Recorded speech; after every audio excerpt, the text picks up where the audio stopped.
from Brussels. We have the pleasure to meet Agnieszka, and the title of her lecture is Adopting the Intentional Stance Towards Humanoid Robots.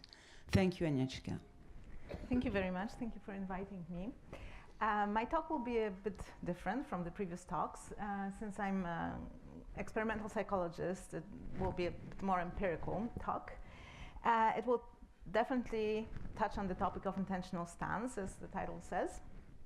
And I guess we'll have a bit of discussion, and I will refer to our discussions also yesterday about adopting the intentional stance. So Celine was already mentioning yesterday, she introduced the concept of intentional stance. Adopting the intentional stance is explaining and predicting behaviors of others with reference to mental states. So it's a situation like this where you see something happening and you try to understand what's going on, and when you adopt intentional stance, you explain the behavior with reference to mental states. I want to stress here that that doesn't necessarily mean that you attribute mental states to the agents, yeah? So the fact that you're explaining behavior with reference to mental states doesn't mean that you really truly believe that there are mental states within the agent. In contrast to intentional stance, there's also, one can also adopt the so-called design stance. So these concepts are from Daniel Dennett, where you explain and predict behaviors with reference to how systems were designed to behave. And this would be an example like this one, when you drive a car and you push the brake pedal, you sort of explain the behavior of the car with reference to how it was designed to behave when the brake pedal was pushed, but not necessarily to mental states of the car.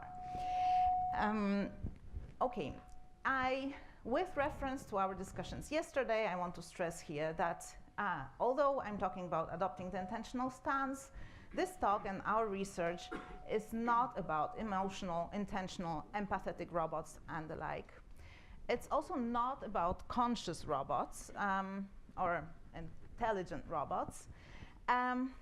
It is about how human cognition and how humans respond to artificial agents. So adopting intentional stance, meaning how humans receive and perceive robots.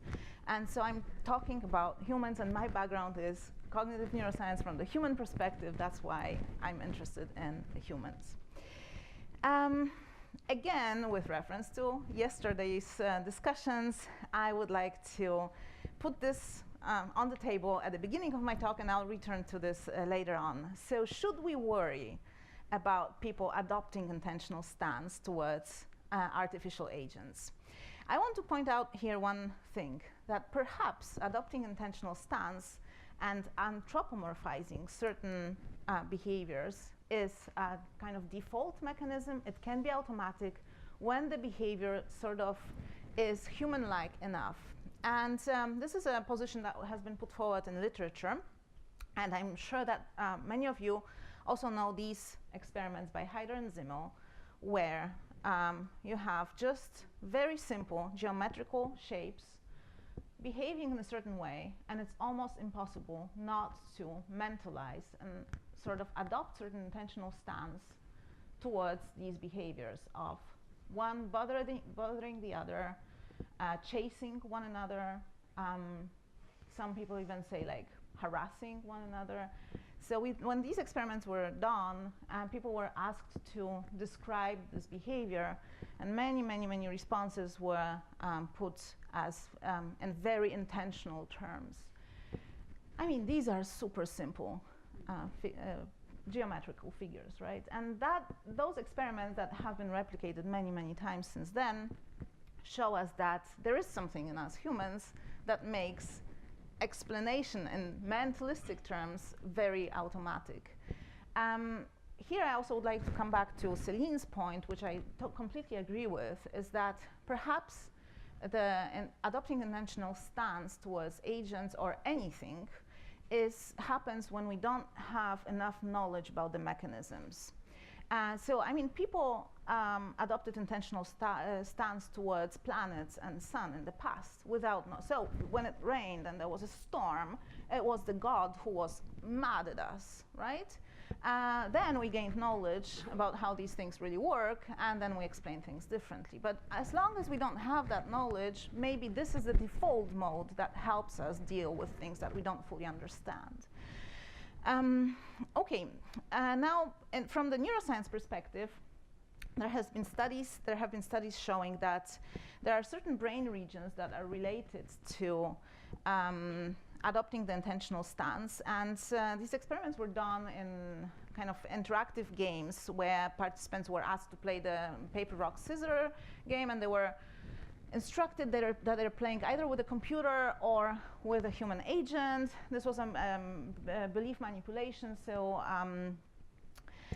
it was not necessarily the case that, I mean, the two conditions were identical, but people believed that in one condition they're playing with a computer and another that they are playing with a human, and the contrast between these conditions showed brain activation in this area. Then a similar experiment has been done later on, and here there were three conditions: an intentional agent, a robot that was seen through a screen, and a kind of random condition. And also various brain regions were shown as contrast between the intentional agent and the other two.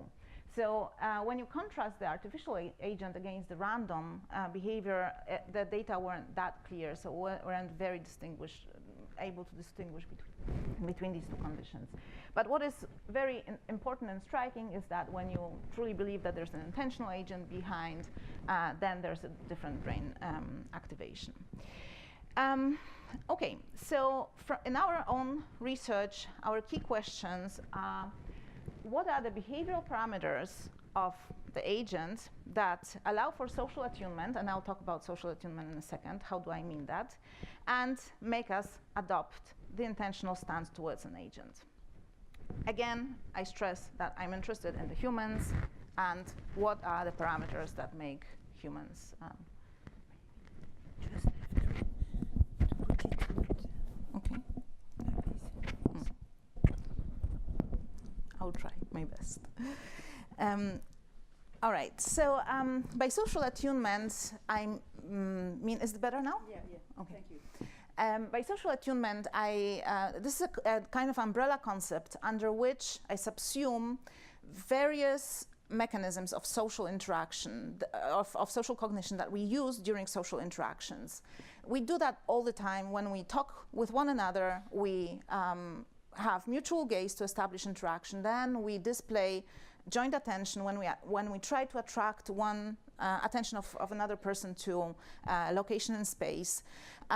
We coordinate our actions in joint action scenarios, and all these mechanisms I put under the one umbrella of social attunement. And here this little video will demonstrate a kind of a handful of selected mechanisms like that. So mutual gaze for establishing interaction, joint attention towards an object, then pointing to communicate intentions. Then intentions have been understood, and there is a confirmation of understanding through mutual gaze. Then there's some level of joint action and cooperation, very simple one in this case. And then finally, this leads to emotional synchronization because we were successful in this joint action. So, as I say, just examples of these kind of cognitive mechanisms subsumed under social attunement. Now, the question for me is how much this kind of social attunement depends on behavioral characteristics of artificial agents, and what role does adopting intentional stance plays here. Our general approach is that we test our questions in natural interactive scenarios, but in very well-controlled experiments, and we use methods of cognitive neuroscience to do that. So our experiments are sort of closer to ecological validity than typical cognitive psychology experiments, but still they're very well-controlled. They're still lab experiments.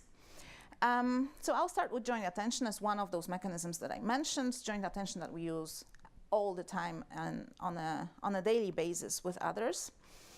And In the lab, it has been operationalized as the so-called gaze queuing paradigm, which is an extension of Posner queuing paradigm. So I don't know how many of you are not familiar with Posner queuing. Okay, okay, then I'll explain it very quickly. So the idea with Posner queuing is that you're interested in how much people attend to a location that you want them to attend. In this case, in the very classical Posner paradigm, what you do is you present a queue for participants, like an arrow queue. The letter is not there on the screen yet, just the queue. And then after a certain time, you present a stimulus. So that can be a letter in this case. In this case, it's in the validly queued location. And you ask participants to do something with the letter, so discriminate, for example, T from F. So the task is related to the letter. Okay, you are asked to identify the letter. And in this case, it's validly queued. In this case, it's invalidly queued. Now, what happens is that if you measure reaction times to the letter discrimination, people will be faster in this condition as compared to this condition. Why? Because here, attention has been already oriented to this location, while here you need to switch. And that switch costs time. And that time you see in reaction times of participants. So reaction times is a measure, an objective measure for us to understand where people attend. Now, you can do the very same, but instead of arrows, you can have eyes, or eye-like stimuli in this case. And again, you can see whether these two conditions would differ. If they do, so if you see the difference in reaction times, that means that people attended to where the eyes were looking. So it's our kind of indirect measure of whether people are engaged in joint attention with an agent or agent-like stimuli. And this is kind of important because the rest of the talk is pretty much based on this logic. All right, so we asked the question of whether people would engage in joint attention in this way, similarly across these two types of agents. We started, this is an old story, and this actually was the experiment where I started thinking about the issue of intentional stance and went on from there. So this is history for me. But the important point here is that we were wondering how much humans are willing to engage joint attention with either naturalistic or artificial agents. And why should it matter? So why for joint attention? You saw the arrow, there are also effects there, but this is a social stimulus, and this is questionable. And so why should it matter? Our logic was the following. When you adopt intentional stance, you assume that there is a certain communicative content in a gesture, right? So in the eyes, for example. When I move my eyes there, maybe I want to communicate something to you. If I point, I want to communicate something to you. So it makes sense for you to follow my gesture. If a lever of a broken machine just goes like this, it doesn't make any sense, right? So it's also a directional cue in a sense, but it doesn't make any sense for you to follow that with attention. So with adopting the intentional stance, you assume, okay, maybe there is some communicative content, while in case of design stance, when you don't adopt intentional stance, maybe it makes less sense to follow attention, to follow with your own attentional resources where the other person is looking. So that was the logic behind this experiment. And in our first experiment, we saw already that when you contrast the two faces, the robot and the human faces, the gaze queuing effect. So this is the difference between valid and invalid reaction times. So if you think about this, the larger the bar, the stronger the effect, means people are actually engaged in joint attention. So people were engaged in joint attention with a human, but less so for the robot. Okay? But then you think, maybe these two faces are so different that there's something in the physical characteristics. The eyes are bigger in the robot. Who knows what played the role here? So what we did is we manipulated instruction, and we told our participants, this label here is a bit misleading, but we told our participants about the human that it's a human, but about the robot that actually its eyes are controlled by a human. So we showed them an experimenter in a different room, and we told them, there's this person there with a fake eye. It was a fake eye tracker, but we told them it was real, and then that the eyes of the person are actually then the way a person moves is what you see on the screen with the robot. So they believed that there is a person controlling the robot's eyes. And in that case, for the robot face, the gaze queuing effects went up to the human level, even though it was the same robot. But now they believed it was controlled by a human. And then we did also the opposite. So we told participants in this case that the human face is just a puppet. It's a mannequin from like a shop display. And it's not really a human face. And then the human effects went down to the robot level. So just simple belief manipulation made completely different story in terms of our gaze queuing effects, which made us think, okay, there is something about adopting a certain stance towards what you see that makes you attune socially more or less with the agent. Then we did an EEG ERP experiment. I will not be going into details into that, but it was quite striking for us because we got rid completely of the human faces in this experiment. We only presented the robot faces, and it was within participants' experiment, so participants received 2 instructions. In one session, they were instructed that the robot is controlled by a human. In another session, that it's pre-programmed. Very same robot, very same participants receives two different instructions. And then behavioral results were the same as earlier. Now, in terms of EEG signal, what we have observed is that when people believed it was a human control a robot, they showed a validity effect very early. So at the P1 component, ERP component, which is already 100 milliseconds post-stimulus onset, meaning that high-level cognition biases already early perceptual stages. So what you see, in a sense, is already biased by what you believe. Okay? And then, when there was the pre-programmed case, there was no effect here. Okay, so it was very, very striking for us to see that it's so early, that the effects are so early, and they kind of parallel the behavioral results. Then later on, we went on to going a little bit more naturalistic stimuli. So instead of presenting participants with stimuli on the screen, we made them seated opposite to the ICAP robot. That was still an old story. I will present something more newer in a second. What I wanted just to mention here is that here, this was also a gaze queuing paradigm where the robot kind of gazed to one of the sides of the screen. The important part was here that before the robot moved its gaze to one of the sides, there was a delay.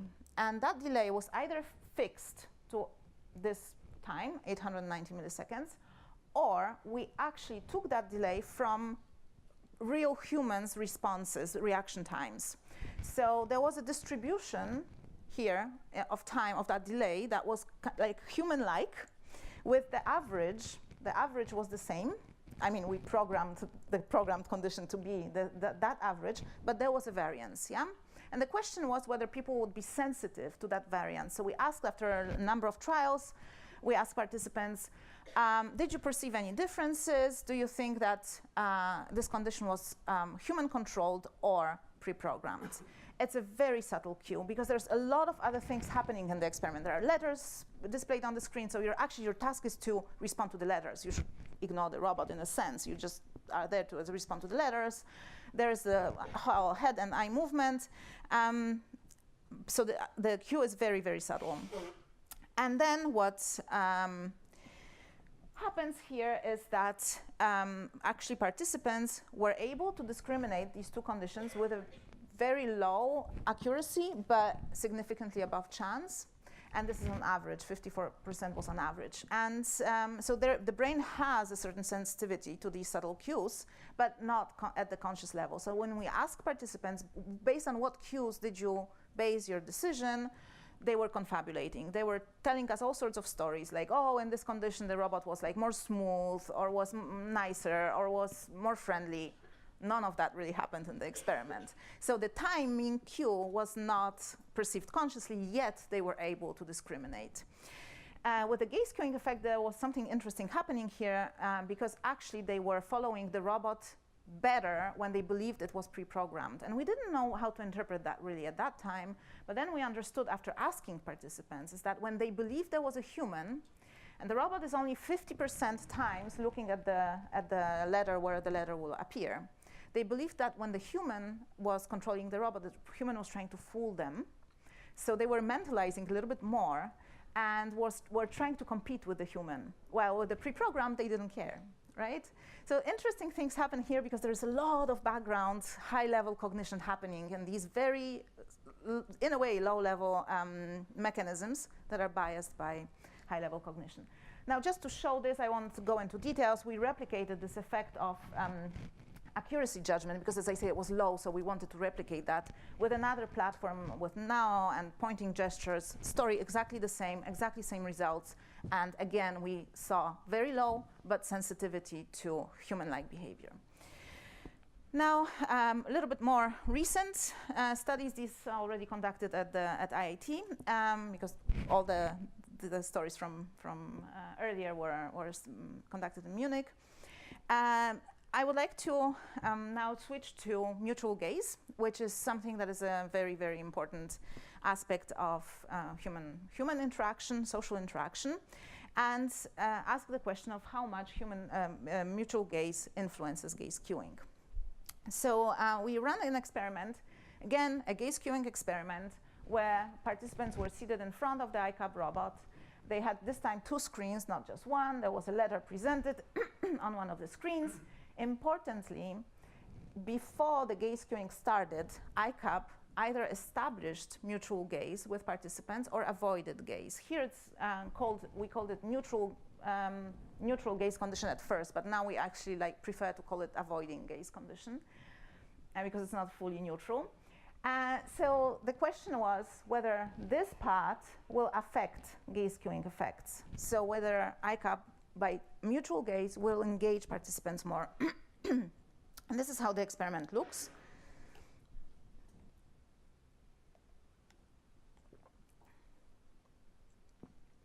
So this is the avoiding gaze condition. ICAP looks down and then to one of the sides. And now this is a mutual gaze condition. It looks directly in the eyes of participants.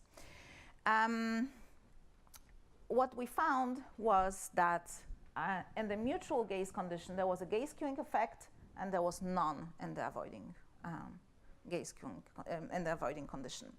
And it really is a very evocative situation when ICAP looks at you, searches for your face, and looks in your eyes. There is something, even though I have worked with ICAP enough now. When I sit in front of it, and it I see when it looks for my eyes and then looks at me, there is really something very visceral, I would say, that makes you engaged much more. Now, regarding human likeness or humanness attribution, we also ask participants questions after the experiment. And so we ask questions about whether they perceived differences between the conditions, whether they felt more or less engaged between the conditions, and about human likeness. And I want to point out here that in terms of human likeness, when they said, yes, we perceived difference between the condition, they mostly attributed it to the mutual gaze. So the mutual gaze was received as much more human-like. Yeah? And then also in terms of engagement rating, so we ask participants after each block of either a neutral or mutual gaze, we ask them about how engaged they felt, and it's very clear that they felt much more engaged when there was mutual gaze. So mutual gaze plays quite a crucial role in gaze cueing, so low-level attentional processes, but also subjectively felt engagement and perceived human likeness.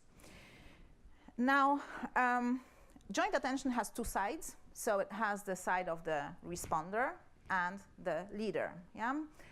In the previous studies, the robot was a leader, or our avatars were leading because they were cueing, and then we looked at whether participants respond to that or not. But of course, there's the other side, meaning being the leader. And in this experiment, we were interested in what happens when you let participants explore the scene and choose where they want to look, and then the robot either follows your gaze or not. So this time you're the leader. And we operationalized it in this way. So this was an experiment just on the screen, but we're working on making it now in real interaction with ICAP. What you see here is that participants are first asked to explore the scene and choose one of these two objects. I mean, there were various objects presented, but choose the one that you like more.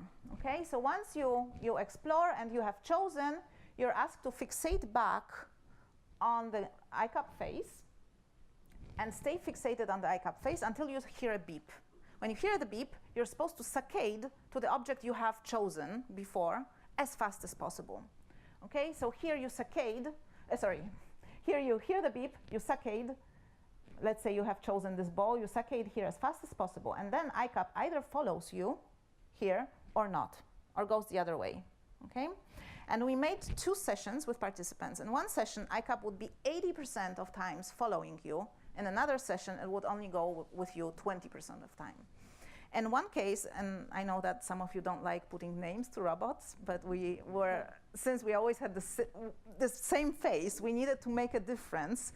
So we told participants that one is Jimmy, the other one was Dylan. Jimmy for joint attention, Dylan for disjoint, yeah? Just for us that we remember, and don't mix up the names. So there was Jimmy and there was Dylan, and then we asked participants later on all sorts of questions about Jimmy and Dylan. This is just a quick video how it looks from the participant's perspective. So what you'll see is actually the gaze tracker data. So where participants look, the green dot is when they look. So they explore the scene here. You see they go on with exploring. They probably at some point will choose. And then they go back to the robot face, okay, because they've chosen. Then they hear the beep, and they should saccade quickly to one of the objects. And then ICAP saccades there or not. Okay. These are the data. So what we measured were actually saccadic responses, returns to ICAP. So after they have saccaded to the preferred object, how fast would they go back to ICAP? And again, that's a kind of a measure of engagement with the robot. When they go back faster, that means they are more engaged with the robot. Now, when it was Jimmy, they returned much faster as compared to Dylan. Yeah? So when the robot was contingent, was joining you in the preferred object, you would return to the robot face much faster. You would engage more with the robot, as compared to the one that it was like the rebellious robot who would always look, or 80% times look to the other side. Now, also within the conditions, there was a tendency for a difference between cases, because it's 80-20, so we still had some cases when Jimmy also didn't follow. We looked at that, but that didn't get significance. But what is important and interesting is, again, with the same sort of facial characteristics, the very same robot, depending on how it behaves, you either engage more or less with the robot. Now, in terms of subjective ratings, we also administered the Godspeed scale of Bartnek, and the Jimmy, the one that followed, was rated higher on anthropomorphism. And I think that's very interesting and important to note. So when it's compliant, it's more human-like, or scores better on anthropomorphism, and also a trend for being more liked. So the contingent behavior, as much as also gaze leading, plays a role in engagement and anthropomorphizing. As I said before, in general, I'm interested in behavior and behavioral characteristics that make us attune with robots. And so I think behavioral characteristics are absolutely crucial for eliciting social attunement and ascribed human likeness. Does physical appearance matter? I thought I wouldn't really go into that question, but I think there are some basic, and we discussed it yesterday, some basic physical characteristics that do play a role. And what I'll present now is not really an experiment. It's more like anecdotal data. We have done a study, not a study. We have done a demo for children, school children. So when you want answers, ask children, because they're the best. They're really the best. And when they were there, we were showing them our robots, and we were showing a demo in our lab. And then we thought, since there's so many of those kids, let's just ask them what they think about certain robots and put as many open questions as possible. and see what the answers will be. So this is, as I say, completely anecdotal because this is not a proper study, and still I think the responses are funny, and especially in the context of what we were discussing yesterday.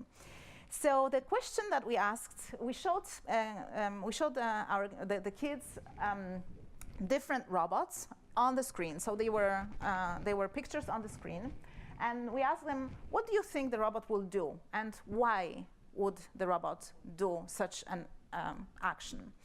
And then we sort of looked at the responses, and we categorized the responses as those that were referring more to mechanical sort of action or descriptions, and non-mechanical that could be more like adopting intentional stance, so something that would be more referring to mental states.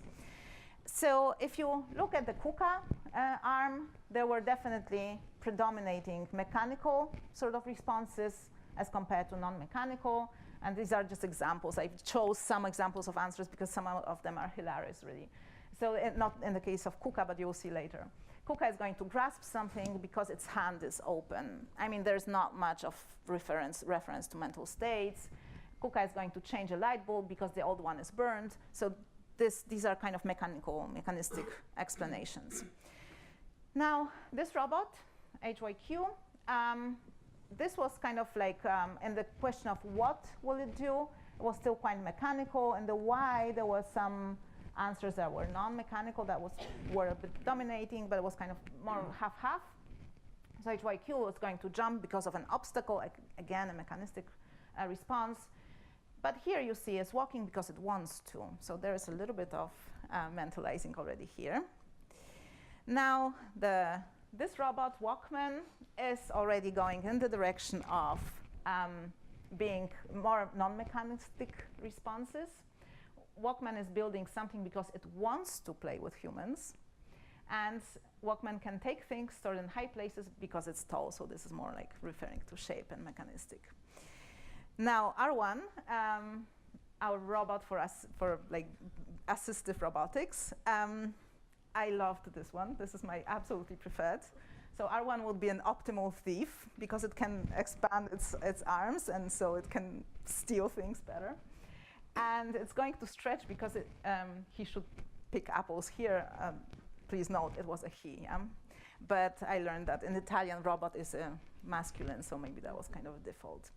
But with this shape, you see that already there is a predominance of non-mechanistic responses. And then finally, ICAB, the difference is dramatic, right? So you see that pretty much all the responses were non-mechanistic, and ICAB is saying hello because it misses us.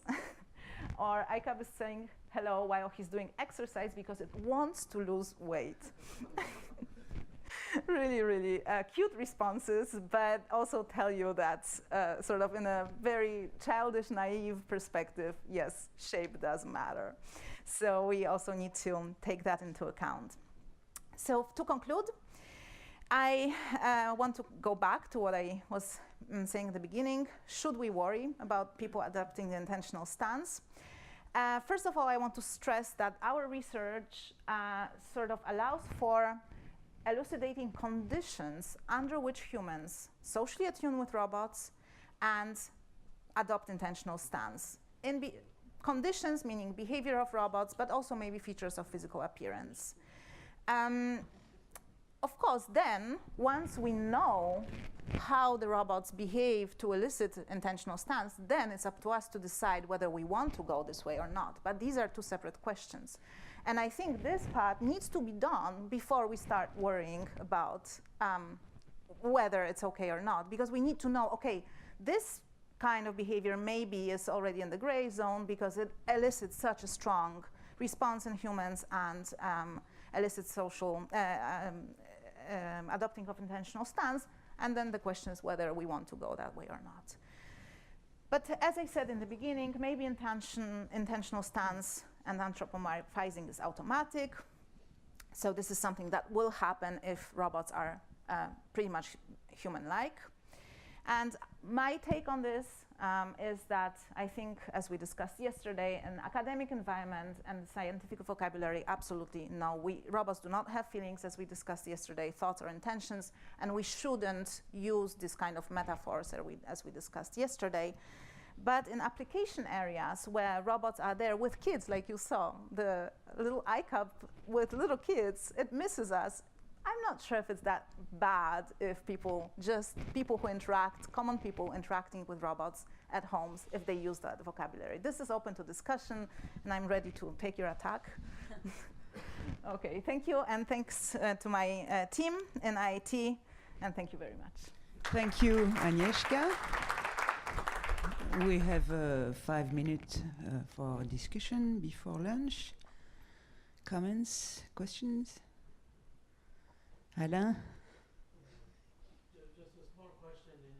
At the beginning, you said that you did not involve emotion, but in the experiments, very beautiful that you did concerning gaze contact. It has been shown by Ray Dolan and, as you know, in their paper, that when you establish eye contact in addition to the fusiform, you activate amygdala and therefore all the emotional brain.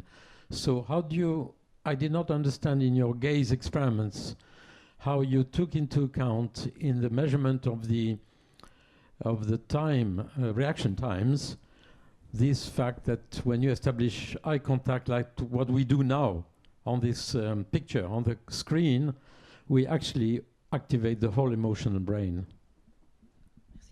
Yes, absolutely, I agree. And our next steps are also to take physiological measures and measure whether people respond emotionally to that condition. We didn't do that, so our only variable at that point was reaction time.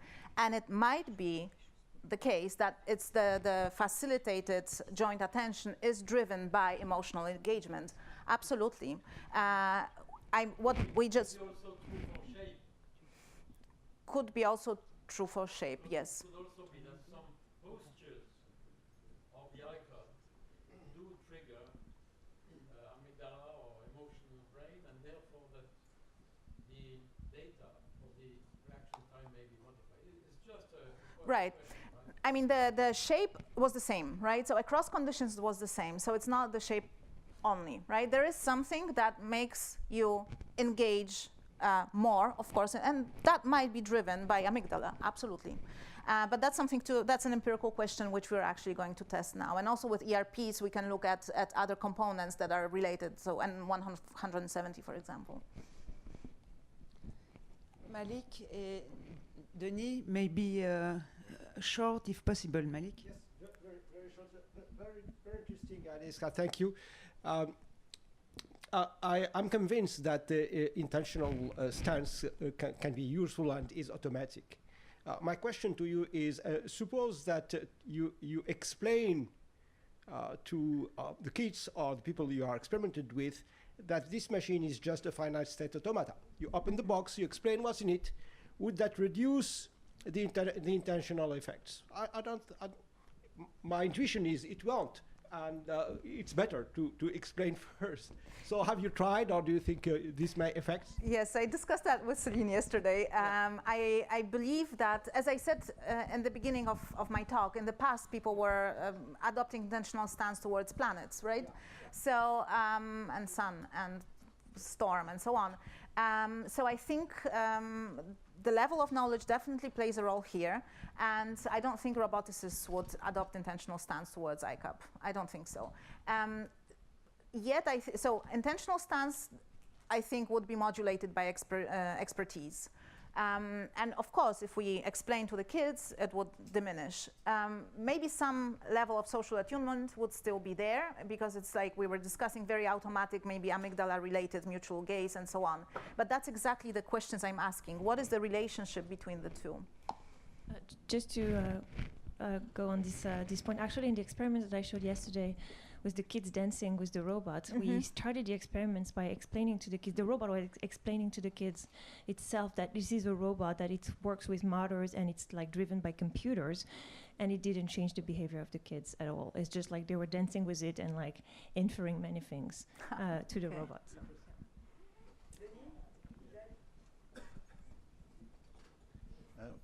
Yeah, fine. Thank you.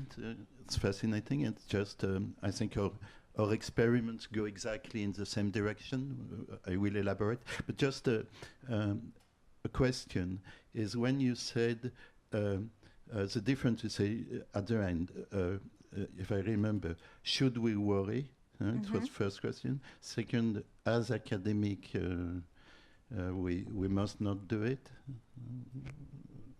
And application area, perhaps, okay. Just to elaborate, what you say perhaps, okay, what do you mean? I think that when robots are there at homes with the elderly, with kids, with common people, I'm not very worried if people say, oh, the robot is sad or the robot wants my attention. I mean, we do that with all sorts of artifacts, and I don't think there's such a huge threat if people do that. So that's what I mean by application, having robots there with interacting with people, with common people. In scientific circles, that's a completely different story because, again, it's a matter of understanding the mechanisms, the principles, and we understand them, so we shouldn't make those metaphors because we should use scientific vocabulary when we describe the mechanisms. While there in interactions, I don't think it's such a big drama if kids start talking about robot wanting something, or so that's. It's an answer. Last question, Sabine? Yeah, I just wanted to come back on the knowledge and the difference between intentional stance and design stance. I mean, we cannot all become roboticists, and I know it's a lot since I'm in this lab since a year, and I see every day my colleagues, and I'm sure I'm really not close to become one. My story too, yes. So don't you think that, I mean, it's maybe not be a solution just to say, okay, we have to acquire knowledge, because I don't think it's really possible, or maybe it's a dream. But don't you think it can be interesting more to ask the roboticists to guide the society on not to acquire the knowledge, but how to interpret these situations? And that's different, because then you don't have to become a roboticist to actually read the situations, but you have to learn what are the criteria to judge the performance of a robot. Right. No, I absolutely agree. I think public outreach is super important, and all these discussions that we had is very, very important to kind of educate general public enough. And again, the reference to the planets and the sun, we are not astrophysicists, but now we understand how things work. So there's a certain level of knowledge that you can communicate to anyone. It doesn't have to be that detailed, and people would still understand, okay, this is just a machine, right? So yes, I agree that it's, I think we need to, like us in general, scientists should put a little bit more effort maybe in public outreach. Thank you again, Agnieszka.